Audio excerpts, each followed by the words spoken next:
That's how excited we are. That's how excited we are about having Tom Arnold on the show. You get your own special promo, Tom. That's how much we like you. Oh, so amazing. Thank you very So much for amazing. joining us tonight. It's an honor to be on the show. It's an honor to be on the show. I'm a fan. I'm a fan of what you do. It's we're in the middle of it. I can't even figure out how to get my head squared. Well, No, there we go. It looks square enough. My kids ought to do this. You should be a little bit more to the right, I guess. Okay, how do I go? Go this way? The other way. I've been in 130 movies. Aren't you a movie star? Don't you know these things? Yeah, and I don't. Sasha's in out with the kids, my assistant. Anyway, she's great. You look good. Thank you. You too. She is great. She looks amazing. She's much better looking. She is amazing. I hope you don't mind me saying that. No, I don't. We have a podcast. It's kind of Two in the Bush with Tom Arnold, and she moved in with my assistant, and she does.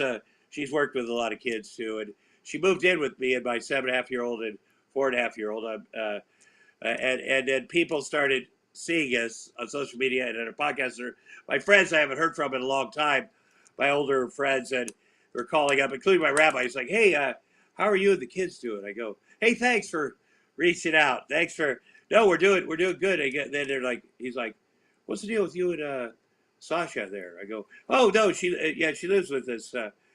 She's very nice and works with me and the kids." They go, "Oh, so it's like professional." I go, Yeah, it's professional. They go, I thought so. Like what you just said, she's very young and very attractive. Yeah. So it is professional. Just to clear it up. Wait. Let me just explain something. Yeah. There could be something going on. Like it's humanly possible. And she, I'm good. Like I just want to be clear. It could happen. It could happen one day. Time. In the hall, it's tight quarters. But right now, my kids are still mostly sleeping in my bed. How could I have a date? I mean, it could happen. It wouldn't be right. It wouldn't be appropriate. It would be. Well, it would be whatever. It would be appropriate. Yes, you should do whatever you want to do, whenever you want to do it. Yeah, I should, because life is short. Life is short. There's Zoom, setting up Zoom class every day right over there. These are, in this world of Trump, you don't know. We got a witch doctor president. We're living one day at a time. We just got to enjoy life, but we got to fight like hell for the next 21 days. With everything we do. Next 21 days is going to be tight. I mean, everyone's very confident. We like that everyone's confident because we do want Joe Biden to win confidently. Yeah. But after 2016, I'm never sure of what's going on in the world. Nobody's and since then, confident. nothing's been the same. Anybody's confident. The people like me, I help out the Biden campaign a little bit, but I'm the type of activist that the place everybody before was like, Trump. Those people play dirty. That's what we need to do. Well, I play dirty too, because I'm not bound by the ethics that our fabulous journalists are bound by. Mm-hmm. So if I want to tape somebody, I tape them. If I want to tape the president's lawyer, I will tape him because I know he's taping me. So, I learned early on, Trump has no ethics. I've known him 35 years. And, I've also been to the Playboy Mansion with Trump to visit his girlfriend, knowing his wife was there. So I'm a little ethically challenged too, but You were visiting his girlfriend or he was visiting his girlfriend? No, he wanted to introduce me to his new girlfriend, Karen McDougal, and he had done me a favor by being on my sports show, the best damn sports show, period. And so I'm like, well, I gotta go. I gotta run over there with him, at least he's in town. And so I met Karen McDougal. I honestly didn't know that Melania was there, and his daughter, and his idiot son, and he had his vodka come out or something. So I rode over there with him and Keith Schiller, his bodyguard and whatever, and did the thing. But his girlfriend is very nice, but I also attended. There's a big Hollywood bash that Elton John hosts every year at Oscar time for pediatric AIDS. Very fancy fundraiser the night before the Oscars. And I went with my wife at the time, my third wife, I think. We went with Melania and Trump in a fancy thing. You can see pictures of all this. Yeah. But I think I also knew because when he came on my sports show, there's one, I put this up on the internet, but you can see he sits down next to me and gets the applause. We have a studio audience and it's high school kids. and there's 4 girls in the front row that have schoolgirl uniforms on. They had to be freshmen, and that's why he's like, "Hey, look at that!" That's why he's interested. And then It the it, uh, it the dogs black him, that whole athletes. reputation of really liking younger women, doesn't it? He really he Well, gets. he's earned it, and then the John Sally. We had black athletes on the show. They said, "Who do you think would win The Apprentice from this group here?" He said, "Definitely the black guy because you have all the advantages." And everybody laughs then, and now you see that's how he is. But I knew that I knew he was who he was, and it's fine. You come on a sports show, you're that guy, and everybody, you deal with it. But to be president, and when he first came out with the birther stuff in 2011, for me that was a deal breaker. And I Turning told point. Mark Burnett that he can't call my house anymore. Hmm. You got to do something about this. And I saw a lot of people who I'd previously respected ignore that. Let And me stop you that's there because I want to talk about Mark Burnett a little bit. I think that that's, yeah, I mean, I'm fascinated by Donald Trump, and I'm so thankful that you've done all the work you've done in telling people who Donald Trump really is, because you were among the yeah, first people to do it. But, yeah. it's Mark Burnett is a totally fascinating place for me to go and a person for me to go to, because Let's where did do. he come from? I mean, the guy was like a soldier, I guess, a parachutist, whatever you would call that, in the British Army. And the next thing you know, he's here in the United States. He becomes a nanny, and then minutes later, or like maybe not minutes, but in Hollywood in years, it's like minutes. He's running the biggest show on television. Um, Yeah. how long have you known him, and how did he achieve that meteoric rise? Well, Mark Burnett, I've known him a long time, and he's not a good person. Mark Burnett came to this country. He's an immigrant. He came. He forged his papers. Just you know, He Mark Burnett forged was his a papers. Did you say? yes, he did. He did, and you could do a little research Yeah. as we have, and you'll find that Hmm. he came to this country. He was in the United Kingdom Special Forces, which is almost like being in the real Special Forces. Mm-hmm. He came here. He was a mercenary, and in fact, he was at the border. He was about to fly down to Central America as a hired gun to fight brown people, of course. And his mother, he called his mother from the airport. She was so afraid. She said, "Just stay in America." He passed his visa was over. He stayed beyond that time he was supposed to stay. But So and he's then an he got a illegal job. immigrant. He should be sent over the back Yeah, home. he absolutely. Oh, that is 100% true. Hmm. I think he wrote about it in his book at the time, and he ended up getting a job as a manny to a rich family in Malibu. And so he references that moment a lot when he says that the people that are coming in from south of the border, he knows they should be able to make it on their own and do it the right way because he did it. This white, this Anglo-Saxon guy that got hired by this rich family, so he understands the immigrant, the life, and so if he could do it, they could do it. So that why they shouldn't complain. That's So amazing to me because this guy. I mean, he has a little timeline of his life. He's had a pretty good time, and between 1977 when he joined the British military to the year 2000 when he launched Survivor, he has turned his life around from being really penniless. He sold T-shirts. He was a nanny, as you say, and then he yeah, decided to launch something that was a precursor to Survivor. But most stunningly for me, he's landed up still being part of Donald Trump's life, well beyond The Apprentice. He's still like I can see his, I'm a producer too, so I get the sense of how he's producing the presidency a lot of the times. Like well, they that talk. COVID gate thing last week was stunning when he's like, you could see his fingerprints all over it. Yeah. Well, they talk all the time. They talk on the phone all the time. Considers himself, he's written. A friend of mine, Jason Hirschhorn, was on the board of MGM Mm-hmm. Until recently, and he showed me emails that Mark Burnett had written to everyone saying, "Don't badmouth Donald Trump even personally."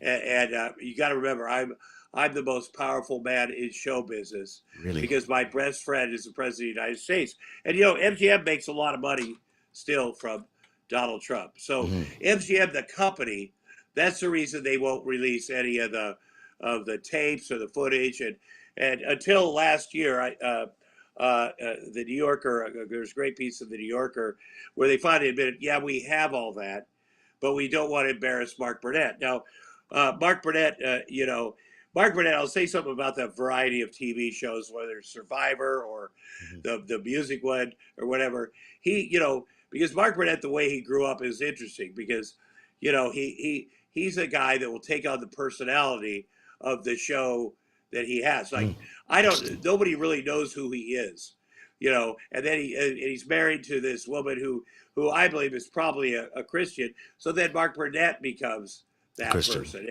You can tell by speaking to his ex-wives or the people he works with, and then he becomes a shark when he goes to the Shark Tank set, and he dresses like those guys, Mhm. and he takes on that personality.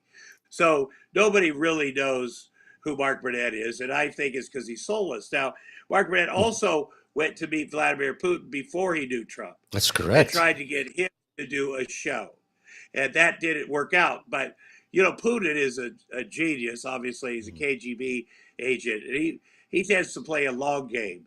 And so then Mark Burnett went to Trump and said, we want to do this show. Trump is broke.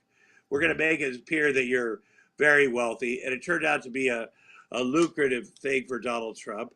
And they sold this guy. And then in 2015, when it started coming out about all the negative stuff about Trump and what about the Russia thing in 2013, Mark Burnett was with Vladimir Putin in Russia when the press first broke, tried to resell him Really? on another new show. Because It's public. But it's public that he tried to get him to do another new show. Allegedly, tried to, and Putin passed. Putin did do a reality show in Russia. Now, right. There was my so the two involvement, shows were this Destination Mir that was the first show that he wanted to do and did actually get it greenlit by the folks at NBC. I think that was actually a full-on production that was ready to go. Then something happened with the spaceship Mir, I guess, a space station, so they didn't do it. And then the second time was when he wanted to do a reality show about Putin as sort of a wilderness expert. That was in 2015, around then. yeah, And so yeah, that didn't happen either. But you're saying that 2015. Putin was with It, Burnett at the time, yeah, that Trump was, yeah, it was, yeah. It wow. was in Russia. He was in Russia at the time all this stuff broke about the Miss Universe and Trump's relationship Mhm. and what happened in 2013.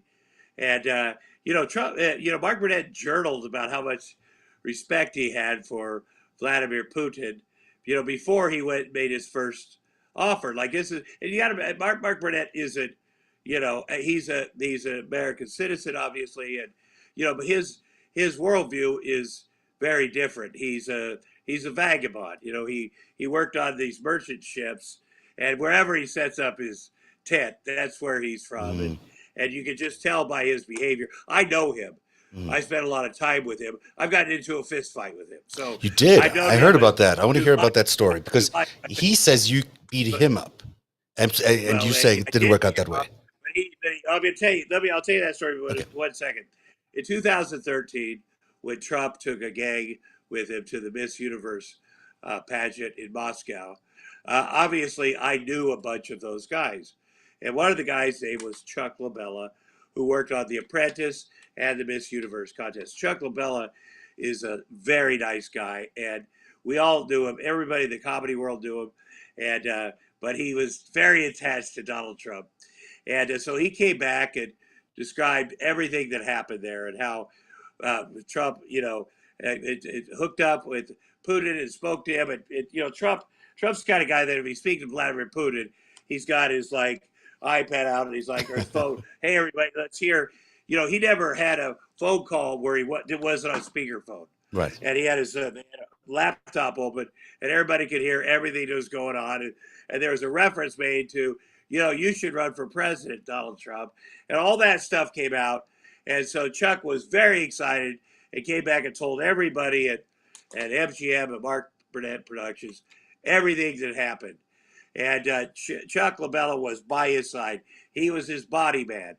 And a lot of stuff went down at the Moscow Ritz-Carlton. In 2015, Yeah. I was also in Moscow. I was making a movie living at the Moscow Ritz-Carlton. The same hotel, place, not the same room the though. same hotel. Well, that's where it's a nice hotel, Yeah. and a lot of people stay there. And wired for cameras, I hear. I'm sure it is. I was afraid to. At first, I was like, you're afraid. When you're there an extended period of time, of course it's wired. Mm-hmm. Of course it is. Yeah. And then you're like, well, do I bring a towel? Do I go to the bathroom? And then after about 4 days, I'm like, I don't care what happened. I don't care. Yeah. It's on them. I just did it. I just said, hope they enjoy the show, right? Hope they enjoy it. And I just say, well, how could they? Look at this. And I said, this is, somebody's got to edit this. That's for damn sure. But, you get a lot of information. So the thing with Trump is, there's a lot of people I have in common with Donald Trump, too. So many that he is just not qualified to be president. He and I have so many people in common. So, and people, they share a lot of things. And people in that hotel, if somebody had a party with hookers, and there's only one madam, high class madam in Moscow, and of course, if Putin or whoever said hookers or dancers over there, first of all, Donald Trump is not going to go. No, thank you. Do not, Keith Schiller, don't bring them up to my room. You son of a bitch. Don't you? So no, I got to pray. I've got knitting to do. That's not what he would do. But Trump is like this. He's like, oh, they did not pee on me. Well, of course he wouldn't let somebody pee on his hair because his hair is like 5 hours. But his hatred for Obama, legendary. He's got to see the bed that Obama slept in, and if he'd seen a pee-pee show the summer before, and it's not out of the question that he would ask somebody to pee on Obama's bed. He would ask John Jr. It's not out of the question. He'd ask John Jr. if he was there. Yeah. But I will. So anyway, I'll give you a quick summary of Mark Burnett and me and the fight. Yeah, let's hear about that. I'm really interested in that. I've known Mark Burnett's asked me a bunch of times to be on the show. I've seen him around. I've done charity stuff with Mark Burnett. I've done favors. I've been to his house for Christmas. Him and I don't know why you're Robert Downey there. Jr. or whatever her name is. She seemed lovely.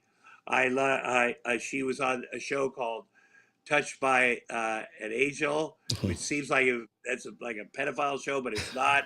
Very, she seemed lovely, and he's always, he's a very powerful guy. He's always doing stuff. And is he that powerful? Is he really that powerful? I mean, I know that he's powerful because he's big and shot, but he has six. He is that powerful. How so? He's like he produces reality shows, which I know are important, but it's not like he. The biggest ones, the big money makers, and he does have a lot of power, and he's cruel, and people are afraid. They want to work with Mark Burnett, these networks, because he has one at ABC, NBC, CBS, and the cable networks, and it's ridiculous that they're afraid of him. So if he picks up the phone and says, "I don't want that person working in this town again," that can happen. Well, he has to say it a little bit. The best thing you can do is punch him in the face like I did, because then he has no power over that. Right. But people are there's an unwritten code that you just want to, it's like how anti-Semitism used to be and could still be. It's sort of an unwritten rule. Like it's not written that you don't F with Mark Burnett, but it's sort of, and so Mark Burnett, we were friendly, we were good, and then and Trump, when he calls you to do the show, he's like, hey, it's going to be great. We're going to do the show. And he doesn't listen to anything you say, like, I can't do that. And he's a great salesman. You're like, oh, I want to say yes to you because I kind of feel sorry for you. There's something you feel sorry, but I can't. And then I hang up and you see my email to my agent. Please, I'm not sure if I just said yes, but please immediately tomorrow, call Mark Burnett and just say no. I might have just said yes to that guy, and then but there was always something a little bit evil about Mark Burnett. You just tell because he'll say anything. He's always sort of playing a game, and so plus this story, his photographer from that Biodome or whatever show that was, told me that Mark Burnett wanted a dog, and he was a dog trainer. So he got this dog, and it was all trained up. It was beautiful. And so he took it, and they're shooting this show in Vancouver that bio The show. ecosphere, And yeah. so this guy, about 3 months after he gave Mark Burnett this beautiful, wonderful dog, the guy happened to be in Malibu, stopped by his place to visit Mark, and he said, "How's the doggy doing?" And Mark's like, "Oh, it's dead." And he goes, "Oh my God, what happened?" He goes, "No, it's just too much of a hassle, because Oh, what? flying He back had the and forth." dog put down because he Yeah, he wasn't around absolutely enough? did. Because it was too much Ouch. of a hassle flying back and forth, and I really couldn't be with it enough. So, I mean, that just says it yeah, all. I mean, people are cruel yeah, to that's it. dogs. But anyway, so Makes no we were sense. buddy, and then Trump started running, and I didn't think, well, I bet they're so tight because of so much money, Mm. and then I learned and then about the tapes, and Eric Van Wagenen is the guy that worked on The Apprentice for 10 years. He's the closest guy to Donald Trump. He's the executive producer. He's the last guy Trump spoke to before every Mm. take every single take, and Matt Van Wagenen was a producer on my sports show. That's his brother, Ah, brilliant producer. And sports, you cut a lot of clip packages fast. yeah. And so Eric, they're very nice fellas. Hmm. And Eric was horrified by the stuff that Trump said, when not on the air. And they had to film Donald Trump from the moment he got out of his car until they got back in his car, because it's a game show. And in America, because of the game show scandal in the 50s, from the $54,000 question or whatever, you have to film the host the whole time, whether he's on camera. You just have to film him Right. because they got to show you're not I didn't cheating know that. I didn't know that they had sponsor. to do that. So basically, every So time they're on camera, you're shooting. yeah, and when the show went digital in 2005, those cameras have a chip inside of them Right. that never stops rolling. So Right. there's 18 cameras on the set, some in the ceiling, some, and so that chip never stopped rolling and has never been edited. Oh, wow. So, and there's also a computer program that keeps track of every word everybody says. And so, So there are uh, multiple tapes, multiple angles, and multiple okay. views of what went on And, during Trump that will take shoot. calls. He's taking calls. He's having business meetings, but his mic is always on. Mm. And so As we've Eric seen, yeah. Whitestone was his audio guy. And so he's got a wealth. He's got everything. So I know who these guys are. And then before the election, people are very, people are like, is he racist? I go, is he racist? And so there's a lot of things that I knew about in specific episodes. They're like, has he ever said the N word? I'm like, has he ever said the N You knew word? exactly when. And so everybody thinks that word will be the thing that people need to hear for Hillary Clinton to win, which she did win the vote. And so I scramble, and then I call Eric. I said, I don't want you to give me any footage, but let me have access to go in there and edit. Give me the access to everything, and I will rebuild. I know where everything You know is. where it all Let is. me edit it, and so then you are responsible. And then I go to Mark Burnett, and I say, you gotta give me access. And he's like, Trump wants it too, to Mm. destroy it, and Mm. I'm not giving it to him, and then I'm not giving it to you either. And he holds up. I go, why are you defending him? And he holds up a phone with his kid's picture as Trump's ring bearer. And he goes, that's why. And I'm like, that was at Arnold Schwarzenegger's house at his Christmas party in So people are 2016. are people keeping it as compromise? Is there something they could wield over him? Do you think, or is it something that they Well, just have? no, You know, the MGM is that they're keeping it to protect Mark Burnett mm. and Donald Trump, and they've kept this, and and Mark Burnett's like, he will be presidential, and of course he isn't, and so that's what led to 2018 at this huge Hollywood party the night before the Emmys. Now, by now, if you're outspoken about Donald Trump in Hollywood, you would think people go, oh, that's amazing, we all are, but that's not true. Yeah. There's so many people that make money from him. And I was outspoken to him, on Twitter and personally, and that cost me a lot of work. It still does. Anybody that's in the comedy business, It does. It costs you work if you're oh my God. if you're anti-Trump, or is it because you've been outspoken about Burnett? Especially if you're outspoken like I am. You can't be anti-Trump and not be anti-Burnett because they're tied at the hip. Right. The thing is, Burnett has never come out, his best friend, and said, I disagree on this one issue with Trump. Burnett has his ear. He He's clearly never does. I spoken. mean, he was there Yeah, so last week. I'm sure of it. yeah, and Burnett made so much money from his inauguration, millions and millions of dollars, and he's under investigation. So Burnett is all in on this, and Burnett and his wife are allegedly Christians, and he's all in on Trump. And so there's kids, and the more we learn about this stuff at the border, the more horrifying it is with kids being taken from their parents. And Burnett's all in, and the people, the white supremacists, that Burnett's in on that. So it says a lot about what Mark Burnett. Do you think he's more racist than Trump is, or do you think? He's racist, and Mark Burnett's crew at MGM are racist, and the people in Salt Lake City or Denver, I forget which is that run MGM, are racist. So you can tell by the way his hiring practices. So anyway, so Mark Burnett, we're at this night before the Emmys party, which is a great thing, benefiting the Motion Picture Home, which is an awesome thing. And I come in there, and by now I've had my show.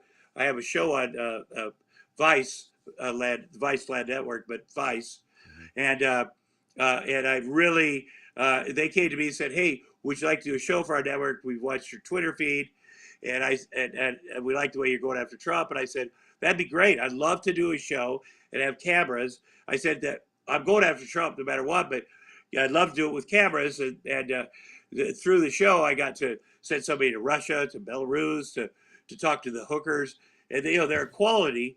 And I got to know Jane Mayer and David Korn and Michael Isikoff, and I got to work with really good show. I enjoyed it. Even if you didn't have any tapes in it, I would have enjoyed it. It was very good. Yeah. And we got to take, what we did is we investigated each tape that was out there allegedly. You also can't play, a tape recording of Trump in Trump Tower. You just can't play that on TV because I have it. The people at Vice said, "Wait a minute, how did you record this legally?" No, of course not. Yeah. Or Michael Cohen, who I ran into and just dogged and threatened. I wouldn't leave it. I go, "You're going to break up with Trump right now." And I went on, and he's like, "No, you're ruining my relationship with the White House." I go, "Yeah, that's what I'm going to do. You are going to turn on him because he's going to turn on you right now." Now, Michael Cohen. I want to get back to Michael Cohen, but can we finish the story about the Emmy party and how you and Burnett got into a fist fight? I do the show and nobody watches it, and people are, Viceland was not the right network, but nobody watches it. They don't promote it because by now I've made so many enemies in Hollywood. They want to do shows with Mark Burnett, and they were being really sketchy with me, and they end up, "Hey, do you mind if we run all the episodes in one night?" That's how proud we are. And so the Emmys are coming up, and they actually said, "I need you to lay off Mark Burnett." And people that were friends before, like Michael Hirschhorn, which is had called them and said, can you not even talk to your friends? They're so nervous. And so the Emmys were coming up. And one of the there's a bunch of great young people at Vice. They're so talented. They sent me a copy of Guy Slattery, who's the president of Viceland. He'd written a memo to everybody, keep Tom Arnold away from everything about the Emmys because we have other shows we want to succeed in. And so I wasn't going to go to any Emmy parties and, feeling pretty low. And this right before the show premiered. And then I got a buddy. This is the biggest party ever at Cassenberg. Hosted it. A buddy calls out of the blue. Brian Fogel calls me. He said, "Are you going to that party tonight?" It was Sunday night. I go, "Yeah." "Well, no, I wasn't. Are you going?" And Brian had just won the Oscar for Best Documentary for Icarus, the great documentary about the Russian doping scandal. And I said, I don't know. Are you going? He goes, "Yeah, why don't we go together?" So of all people in the world, my buddy who won the documentary that year for the best documentary about Russian doping. About the Russian sports doping scandal. The one that got Putin kicked out of the Olympics. Yeah. This brave, he'd been in and out of Russia, done all these incredible things. He calls, "Let's go." So we go over there. We're the last people to get this fancy party. And I'm feeling, my self-esteem's about that big. And there's stairs to walk up into the party, and all the fabulous people are there. And I see at the top of the stairs, it's Mark Burnett. And he's like, standing there like this. Brian doesn't know who Mark Burnett is. He's standing there at the top of the stairs like king of the hill. And he's with Beau Grylls people. Like Beau Grylls he's a real deal. But and he's like this, and I go, oh, this guy's gonna block me.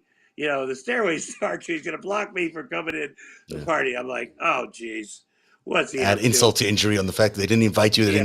they didn't nominate you. Now you're there. You're I'm walking up the there, and stairs. I'm like, good Lord. And then I think, all right, I'm just gonna walk around this idiot because you can tell he's drunk and he's like huffing and puffing. I'm like, I'm gonna walk around this idiot.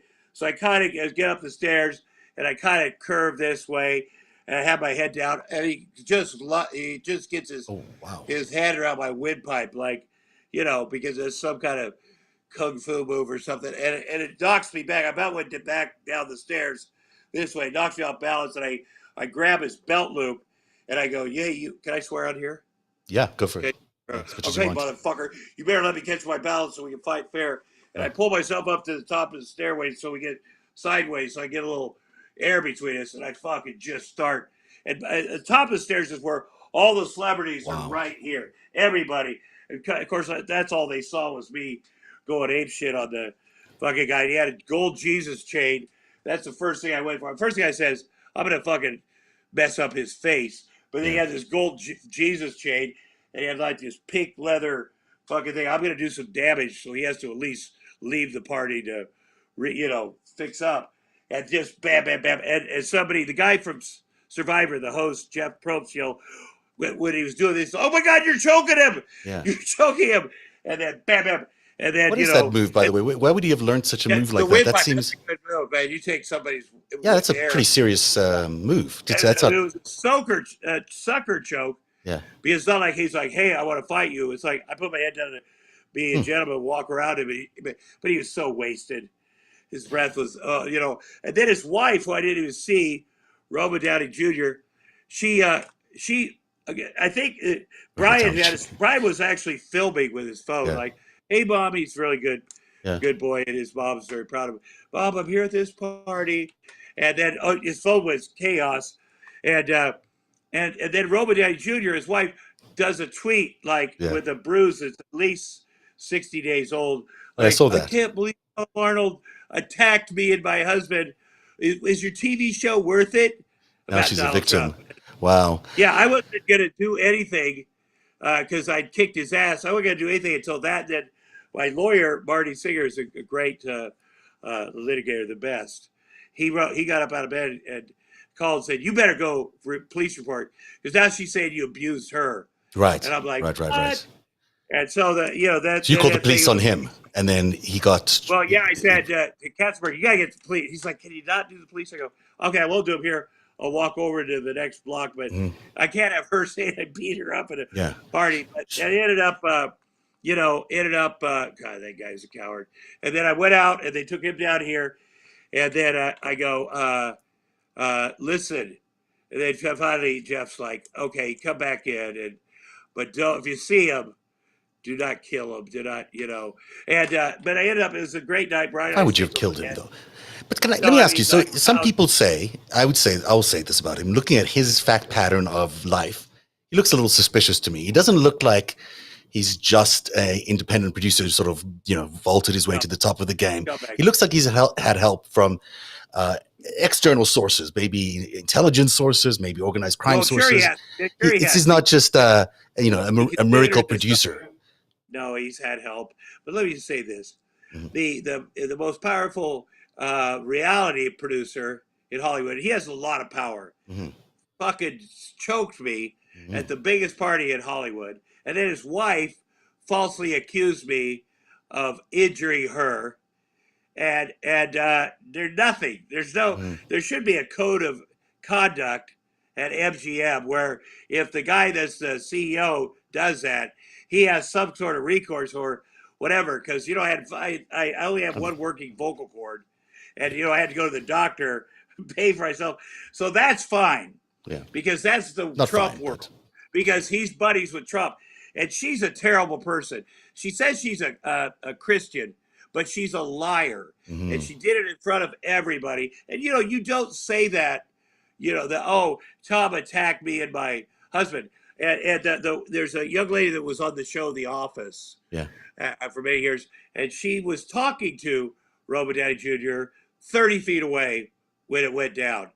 And she said she looked at her husband having the shit knocked out of him and went, "Oh my God." And then Jenna Fisher said, "Oh my God, I got to call 911," because she thought somebody was having a heart attack. But you didn't So even there's see a her that million night. You people. didn't even see Roma. I don't know what her real name No, is I now didn't because you've see called her. us Roma Downey Jr. so many times. But you didn't And even then see when her I that saw night. her, and I didn't even recognize her, when I saw her picture later, she had blonde hair. There was nobody in the fight. There was nobody. His guys sort of pulled him back and found I don't know if they found his Jesus chain, but he's such a phony. And it did affect me because the next year, Katzenberg's like, my manager calls him, "Why are you inviting Tom?" Well, Tom broke a promise. I don't know if the promise was not to talk to the cops or, it was because it would be too uncomfortable So, with Tom so there. you think he stopped you from having some Oh career yeah, success going yeah. forward? That Oh actually no, hurt your career? my agents dropped me after that because they represent Mark Burnett. Oh no, Oh tons. wow, I didn't. And That's people, incredible. no, and here's the thing: if you go against Trump, there's all these trolls Mhm. that just attack you. Then they'll call your agents and threat their life, or I have a heart camp for kids. It's the biggest one with in America for kids with heart defects. They call the heart camp. They leave messages. They threaten them. They call everybody. They call your family. They do this. And some of them are computer generated, but some of them, and then people go, "Oh my God, we can't work with this guy." And if you're in the comedy world, you do live stand up. They Mhm. just inundate Facebook and Twitter. And if you're not smart, you go, okay, that means nothing. I think to me, it means nothing. Mhm. But But there's a lot of people that are with the Trump yeah, people. There's a lot of Jews, rich Jews, yeah, that are. They're like, well, I don't agree with this part, but I do agree with this part, but and you can't do that with that's Donald Trump. very unfortunate. Yeah. And so they're like, yeah, Tom Arnold has a big mouth. If he would just shut up, then he could make more money. He could do this, that. But you can't. I can't because I'm a father. So Mark Well, you're Burnett also is, very, very principled. I mean, I got to say, because people were yeah, on Twitter when I said you were coming on the show, people were like, "Oh, well, he doesn't have the tapes," and they would tell us an auto-generated kind of bot response by some people. Some people might yeah, have been real, and I was like, for one thing, I think I learned about how racist he was from you mm, because you yeah, were the person, even if you didn't have the tapes, or that you certainly put up a big search for them. I learned from you what he was like. If I hadn't mm. heard you doing that, I think a lot of people wouldn't have heard the Well, truth about Donald Trump. That makes you, a bona fide hero in my book. And mhm, it's tragic that on top of all of that, you are the person who gets criticized, and you lose money, you lose your career or parts of your career. That's mhm, just unfortunate. It's really, I hope that there's some sort of comeback on Mark Burnett, and I hope people start realizing that he's not really perhaps who he says he is, but also that he's really a lot of the the charade that is Donald Trump is Mark Burnett. He yeah, created that myth, and now yeah, he subjected all of us to him for the last 4 years. yeah. Well, people that say, well, where's the PV tape or where's whatever. I went to New York and I checked into the hotel that Michael Cohen was checked into. Hmm. And I stayed there until he said officially, I am done with Donald Trump. I'm going to be a patriot for my family. Hmm. And then when I went there and I recorded him. I made a bunch of tapes with him talking about every issue that everything Trump had done. We started with Jerry Falwell, where he admitted he still had a picture of Falwell and from the pool boy thing situation that he helped fix for Falwell, Right, which remember really that. is why Falwell decided to support Trump in 2016. I was like, why would an evangelical support Trump? And then I took it. Michael Cohen like sort of made it. Oh, it really wasn't that, but I took that and then we flew to New York to see the picture and other pictures of things he'd fixed for Donald Trump.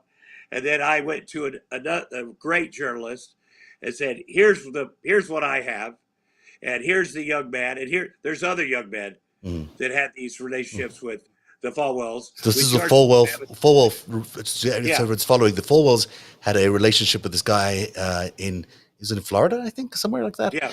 Where he was a pool boy. They bought him a business. He still owns some of that business. Maybe they own some of it too. And then he's exposed them recently in the last few months. He's been able to expose but it wasn't just that, because I stayed on it. Then there was more pictures, and Michael Cohen wasn't as forthcoming as he should have been. No, he wasn't. What it's become is there's a lot of young people that have come forward, even at the university. And it went from being this sexual relationship, with Jerry denied and said he was being blackmailed by this young man, which is absolutely not true. And we had to release documents showing that, and film. So he had to show the board of directors that's not what was happening. And Jerry was actively involved in this. And there's other young men. So tell me more about the other young men, because I don't think we've heard about other young men. We've heard about we've heard just the one. There's a kid from the Falwell Sons band. The mother have sex with them, and there's people at the university. You're supposed to have sex with people at the university, and they blackmailed this young man, Giancarlo Granda, who I've gotten to know very well. I talked to him earlier, and what it is they're predators, not unlike Epstein, and they meet these young men and say, "What do you want to do with your life?" They say, "Well, I'd like to give back," and they say, "You really can't give back until you have money of your own. I will mentor you." That's what Jerry Falwell says. And they get him in something like, this kid is in this Miami youth hostel, and he owns 24.9%. And Becky Falwell and her son and Jerry own the rest.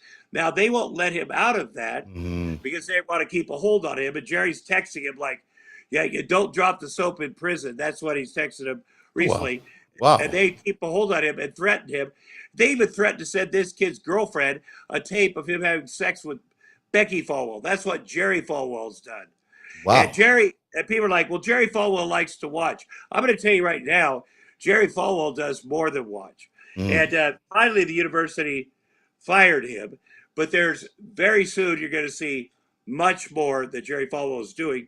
And he was running a whole real estate scam as well. Oh, no, and then on top of that, he's now telling us that there's like not human trafficking, but certainly luring and sex and maybe rape of younger kids, of young men, so I should say. And listen, you have to understand this. The Falwells are anti-LGBTQ. They're anti-immigrant. And every one of these young men are immigrants. Giancarlo Grande is Mexican. There's a guy named Omar that is Muslim. There's all these other kids that are, and Becky Falwell's like, and you can read her. They had fake Facebook. They created fake characters on Facebook to lure these guys in. They are the worst. And the Falwells had fake characters on Facebook. Yes. They were, Becky Falwell catfishing people. Yeah, and then Giancarlo can tell because she sounded old. That's what he said. It's insulting to me, who's even older than Becky. But you'll see this. You'll see more. And I'm telling you the shame that these guys feel, because their parents here, they'll call up the parents and say, "We're mentoring your son." And the parents are like, "Oh my God, the Falwells, that's like Jesus follow." So it gets this weird thing. So then when the young men are like, "Oh no, here's what's going on," they're blackmailing me. The parents don't believe them. They're like, "You better do the right thing by Jerry Falwell." Those Falwells are saints. And it's sort of like the priests abusing the kids. Right. Because they don't believe them, and it rips these families apart. And it's bullshit. And that's what they've been doing. And so I went to Michael Cohen, and I said, "I need you to do, I'll tell you what will be good." He's got a podcast now. And again, Michael Cohen and I have been very close. We had a cell phone the whole time he was in prison. Really? He was sharing documents. Yes. And, I would have told you this before, but if you're sharing documents, because I was trying to help him get a lighter sentence, but also because I've always been unobjective. I want Trump to resign before. And so he was sharing stuff with the New York State Attorney General about Trump's taxes. And so it was a win-win. And if he lost the phone in prison, then we get another one. He would let me know his new number. So he was in on it. It wasn't just me. So I said, "I need you to do this. It'll be good for your podcast. I want you were the fixer for the Falwells with this guy who and what I need to do now is help be the fixer for this guy with the Falwells, because they won't pay him anything. He wants out of that deal." Well, that's really good of you. That's a really smart suggestion. And you don't even he doesn't even want what they owe him. he wants a little bit of money because he wants to join the army. He's a good He's kid. just a good kid who wants to do He well. put through all this, and he wrote me this thing. He's like, "Oh, Tom, yeah, I'm not interested in that. We're on different journeys now." And I'm like, "What the fuck is going on with you?" What? Because I know he's held a bunch of stuff back. I know that other people have reached out to me and said, "Hey, can you get him to call me back?" These because a lot's happened since you know, and something's up with him. Like I gave him a chance. He got out. He wrote his book. He left a lot of stuff out. He left things that He he did leave a fixed lot out, right? I mean, even in the yeah. hearings, he didn't give up the right stuff. Like No, he yeah. kept a lot back. What did But he leave now, out, and what do you think he he's left out? well, the stuff with Trump and Epstein, the abortions, the stuff he fixed, and he's been doing this kind of oh, I had Stockholm syndrome, so I can't do that. So, but the Falwells, before he went into prison, he's like, they screwed me over. I bought their grandkid at their christening, I think it's called the christening, where they have a baby. I bought them a Gucci present. I hate them. They abandoned me. But it turns out that right before he went to prison, Jerry and Becky Falwell came to New York and took him out to dinner to make amends. But what they did is they ended up giving his family money, and that was for Trump. And I thought it was really weird. Whoa, All whoa, of a whoa, sudden, So the Falwells take Michael Cohen out for dinner, and they basically pay him off, so he doesn't talk more about Trump, or talks more reliably about it's Trump. like, hey, we're gonna do it. He never told me that. I found out Giancarlo told me that today, because he was with the Falwells at the time. He was still in actively, and Michael, because I went hard on the Falwells. He even tried to. If you listen to the tape of him and I talking, he's like, "Oh, I do have one picture left. It's not what you think, Tom. It's like just Becky naked. And it's not what you think." But as soon as I heard he had one picture left, I'm like, "I'm coming down to New York. I know what it is. You're covered for them, but I'm going to come down and get all the pictures you have. I'm going to get everything, because I listened. He's still making nice for Trump and his kids. I'm going to fight. I know what it is with Jerry Falwell, because I have other people. Do you trust Cohen? Do you trust what he's saying now? Do you believe what he's saying, or is he playing a bit of? He's selling us I something. also have more tapes. I have more tapes of him. He's forgotten what he said. He never completely cooperated with the Mueller people, or he wouldn't have gone to prison. He's leaving stuff out because it will incriminate him. He thinks Russia stuff, and the stuff with and he blamed the Kasowitz firm, which is pretty. I had a good friend who broke the Epstein case. This woman, I called her in 2018, Julie Brown. I said, out of the blue, I said, "Listen, I think you're going to break this open. I know I'm a big fan of yours. My name's Tom Arnold. Anyway, I can help you. I got a couple of little things, but anyway, I can help you." And she was like, I didn't even have a TV show when I called her, and she's like, we started talking, and I'm crazy on the phone, and at one point she's like, I can't. Is this for your TV show? I go, my TV show's been off the air for. And we became friends, and I just know a great journalist. I was like, this woman is doing it, because she was out interviewing all these victims of Epstein and working so hard. It's not a high paying thing. I was like, this woman, she's gonna do it. She did a good job, and she did it. And she also was like, I called one time. I was like, and I said, I need more pictures of Jerry Falwell. And she'd go out on the street by herself, and she could just do. She could do a couple things at once. And I love her and respect her.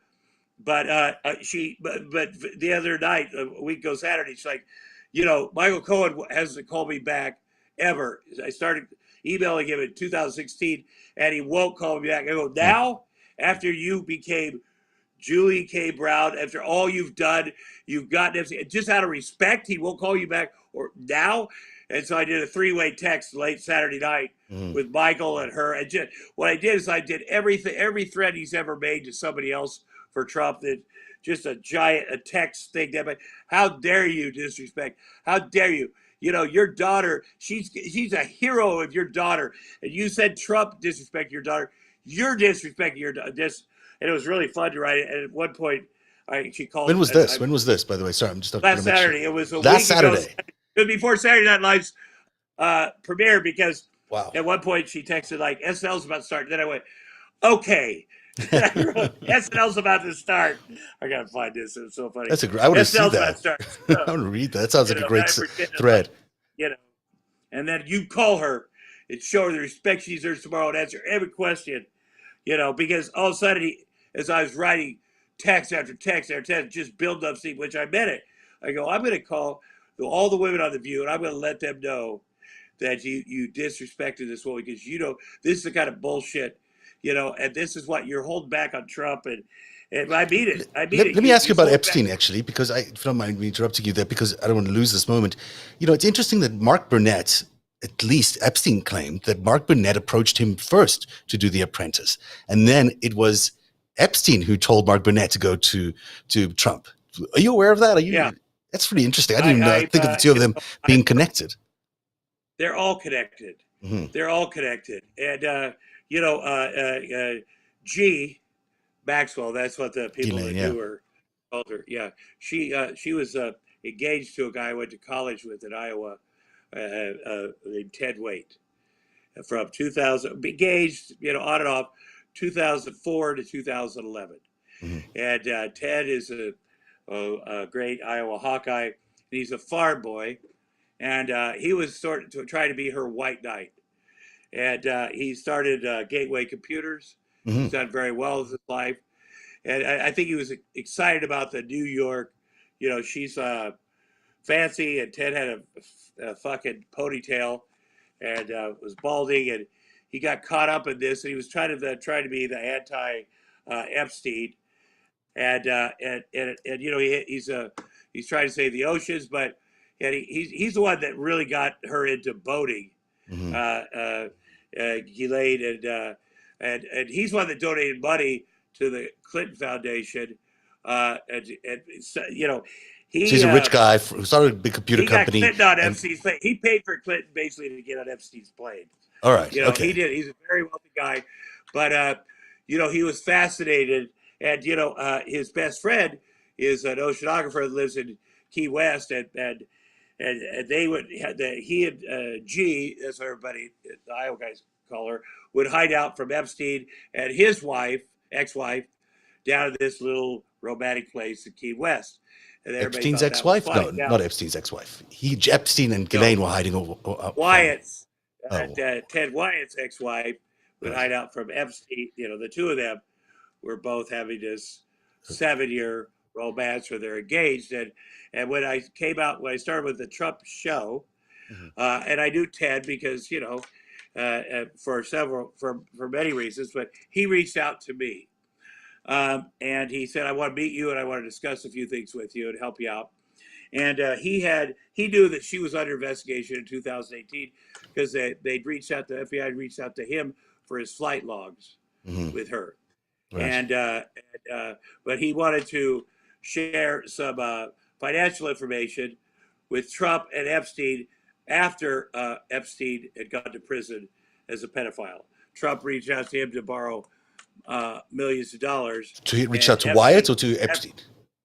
Epstein. Okay. And Epstein, it was after the 2008 bubble burst. Yeah. And Epstein had rejected Trump because he was a bad risk. Yeah. And they were really good friends, Epstein and Trump. I mean, they, by all accounts, were pretty good friends, even beyond the time spent in jail. I think beyond that, there was still, people claim were still good friends until the presidency even. Well, this hurt their friendship. This was Trump, of course. Yeah, but he was a bad risk. Bad credit risk. Do you think if we sort of suspect that Jeffrey Epstein was a spy was working as an agent at least for the British and the Israelis possibly and the Saudis, who knows who else? And Ghislaine as well was probably an agent for at least the Israelis. Yeah. Her father was an agent for various intelligence agencies, and yet here we got to Mark Burnett, knowing them even before he started The Apprentice. and we think maybe he's a little bit connected to the intelligence world.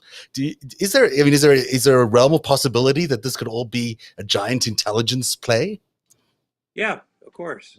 I mean, it seems I get Mark Burnett for sure because he's fascinated by that. Just seems like something he would offer up. Fascinated. He's in love with Putin. Everybody talks about how much Trump is in love with Putin. He is. He's just in love. He's like, I want to be that guy. Trump doesn't have the wherewithal. He just doesn't. Trump's biggest problem is he's incompetent. He just thinks about himself. So he would be a bad Russian asset, like he's a bad American asset. But useful idiot, as they say. Oh, he's useful idiot because you could just depend that he's never going to think of, he's never been of service to anyone but himself, and you can count on that. And the sooner people realize it, the better. But and so the people around him that keep enabling him, it's death for them, and it's going to be death for our country if he doesn't get voted out. But Mark Burnett, on the other hand, he studied this. He got a little bit of experience in his training in the UK. So what he learned there, and then believe me, in the UK they study Russia, more than we do. Yeah, for sure. I mean, look, Robert Maxwell, was very close to, obviously to the Russians because he was a KGB spy, but he was also very close to the Queen, and so was Ghislaine. They grew up very close to the Queen and the royal family there, and so they have a close relationship. We know that their relationship with Prince Andrew is pretty pronounced. And then here comes Burnett, who's also, he's not royal by any stretch of the imagination, but he served in the Falklands. He served as in the paratrooper division or whatever they would call it, and that puts him sort of in the same place and time as Andrew as well, because he was a helicopter pilot. So it's certainly it's interesting that all these people are colliding in the same time and space. Burnett was a suck up. Sometimes it takes that. There's a lot of suck ups involved with the Trump campaign that ended up getting something. Yeah, Ghislaine, she had nothing when she met Epstein. I mean, she came to New York with nothing. You think because Robert Maxwell is her dad, he left her with a bunch of stuff. He did. He just didn't. She wasn't allowed to declare it. I think because he'd stolen it all. The Papadopoulos is. I'll tell this briefly because I know we've been on a long time. But in 2018, I suppose was it? Maybe you could see on Twitter. But my kids and I were walking down Beverly Boulevard here on a Sunday afternoon after a soccer practice, and there were two people there, and it was right after George Papadopoulos had signed his deal with Robert Mueller and pled guilty to lying, and he was going to go to prison for 11 days or whatever. And there's two people in an outdoor cafe, two people sitting at a little table, and we walked by and George said, "Hello, Tom Arnold. Nice to meet you. I'm George Papadopoulos, and this is my wife." I said, "Oh my gosh, you guys!" He said, "I heard we can trust you. We'd like to chat with you." And I said, "We take a picture right on the spot, whatever day that was." And I said, "I'd love to talk to you guys. I got my kids. We're going to California Pizza Kitchen. Here's my number. Here's your number. Let's get together." And then we got together the next week and talked to George over at the Soho House for a long time about his story and how they got in this position. I always feel sorry for the people that are caught up in this situation, especially newlyweds. And then he said, "Can I have my wife come down?" I said, "Absolutely." And then she came down, and the story was, better and completely different. And then I went home and then I saw on Twitter that they were still there many hours later, and she'd called the police on his mother back in Chicago, and it became this. And I've stayed wild world, eh? Stayed with these guys, but the thing about being an asset to these, there's a lot of people in Europe that are assets to, and people have said, well, she was a Russian asset, and then she captured his attention. He was in Israel. He was doing. Look, there's a lot of intelligence, assets around this whole story, and it's really worrying because at the end of the day, if this all is what we suspect it is, which is a giant intelligence play, you've got all these foreigners interfering in our elections, really, that's what's going on, we're in real trouble. These guys are not friends of America. Or if they are friends, they're pretending to be friends. What they really want is terrible things for America, and they want to end our democracy. And so, they're always charming people, and they all seem like they have profile that's interesting enough to spend some time looking into, but they're enemies. They're not here to help us in any way whatsoever. They are enemies. Yeah. But what I have done is I've documented every moment on film together with them for sure. The two of them separately, and with a lot of these folks. And so people like me and our group have made sure to document it and share it with appropriate people, and so this is going to come down to 21 days from now with how we vote. With this, tell our viewers and how much is at stake here from your perspective. You're looking at everything. Go ahead and explain exactly what that means and why people should vote the way you would like them to vote, or like to see them vote. You've got this is, they said 4 years ago this most important election of our lifetime. This is definitely for me. I'm a 61-year-old single father with a 7.5-year-old son and a 4.5-year-old daughter, and the best thing I could do for them is to stand up. I'm a U.S. citizen, which is a very powerful thing to be, and I have to stand up. I'm also a Jew, and I'm proud of that. I'm pro-Israel, but I'm also very pro-America. And I know what's going on, and I don't go, well, I believe in this one thing that Trump did, which is good. I know who he is. I know he's a racist. I know he's incompetent. I know things aren't okay, and I want to get this COVID thing settled so I get my kid in school. And people are dying, and the people around him are stupid. They're incompetent. I want to get science. I want smart people in charge of education. He doesn't care about you. He doesn't care about my kids. And in 4 short years, the country that I love has gone down into the gutter. And and I'll tell you what's it's gonna be much worse. It's not gonna be better. Mark Burnett promised me he would rise to the occasion. He hasn't. So all these people that are supporting him, they're especially these powerful people, they're on the line too. So there's a lot of them. I would suggest everybody in Hollywood, you better speak up. And MGM and Nancy Tellem, who came in to supervise Mark Burnett after our fight, and the MGM board of directors, and the tape, the Apprentice tape, which is stored in Hutchinson, Kansas, in a vault. So you know where it is. You know where this tape is. I know exactly where it is. It's on linear tape, open LTO tape. I know how it's stored. I know exactly where it is. I know the technology. I know that we could go in there with a forklift. We can take it out. We can start editing. It takes a special kind of editing process. So how do we get to that? How do we get to it? How do we get to it? Is it Nancy Tellem, or do we have to? We gotta start writing Nancy Tellem. Her husband runs the Detroit Pistons, and the NBA really stood for people, and they stood up against racism. And if you don't allow people to see this tape, MGM has fought every woman that Donald Trump has sexually assaulted and harassed, and they've defended him and protected him for 15 or 20 years. The America has a right to see what's on the tape, because the MGM doesn't even know, because it's never been edited. And I can tell you exactly where it is, and we can get it out there and start the process.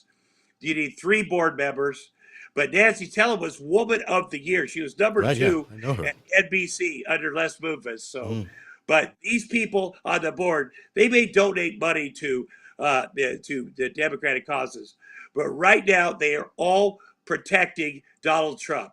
And everybody that's doing that, the MGM board of directors, the company, they are all protecting Donald Trump. The owner, Anchorage Capital, that bought this company, Kevin, what's his name? We need to look it up. Google and the press. People I've reached out to at the press say, "Oh, how do you do that?" I'll tell you how you do it. You call and you call them out. Pick up I've the called phone. out Yeah. Mark Burnett myself. I've got a fist fight with him. Mark Burnett, wherever he goes, hey, boycott his other shows, Shark Tank, Boycott all the MGM. shows. I mean, there's Why? lots of boycott MGM, there. every show. Say, listen, our country's at stake.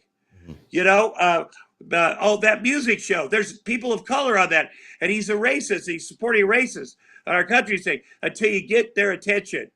Didn't Barry Diller Because just get on the board there? I think Barry Diller they're just got on the making board. hundreds of millions of dollars for Donald Trump, Yeah. and they're protecting him. Let's get some attention and get that stuff because it exists. They've admitted it, and they're protecting him. And there's women who've been sexually assaulted who've been going to court to get access to that because they want to see their sexual assaults, and so they can use it in court. And they're protecting Donald Trump. So you guys, MGM. You are protecting not only a sexual assaulter, but the voters have a right to see it.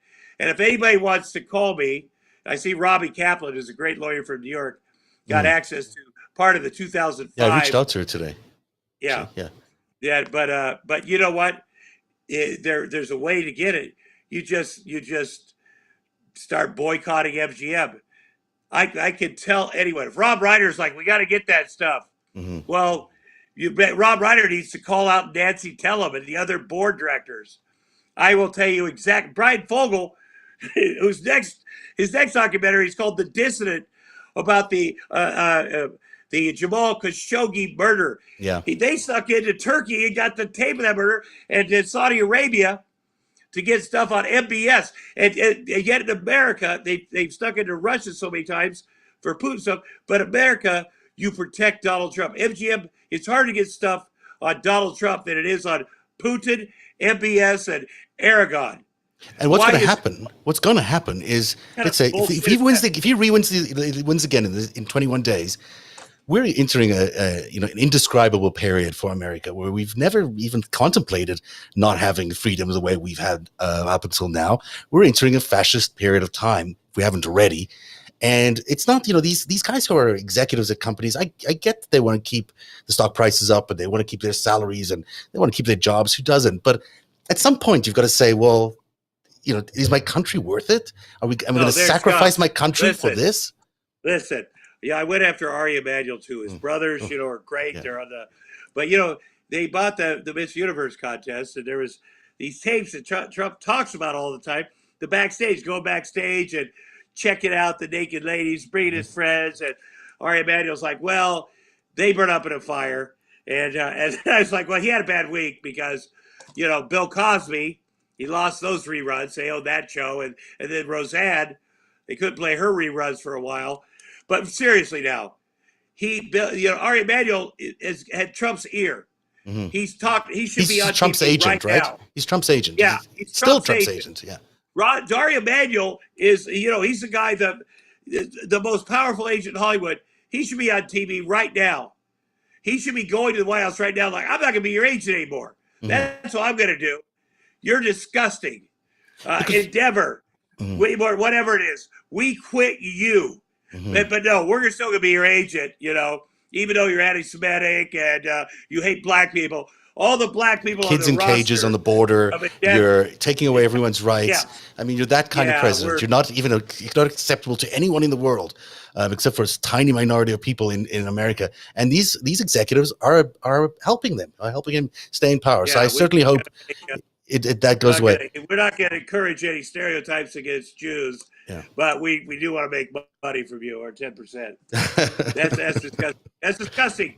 In 2018, people were like, you got to quit making. You got to ease off Ari Emanuel, and I was represented by Ari Emanuel until I did that. Oh, really? And it's hard because his brothers.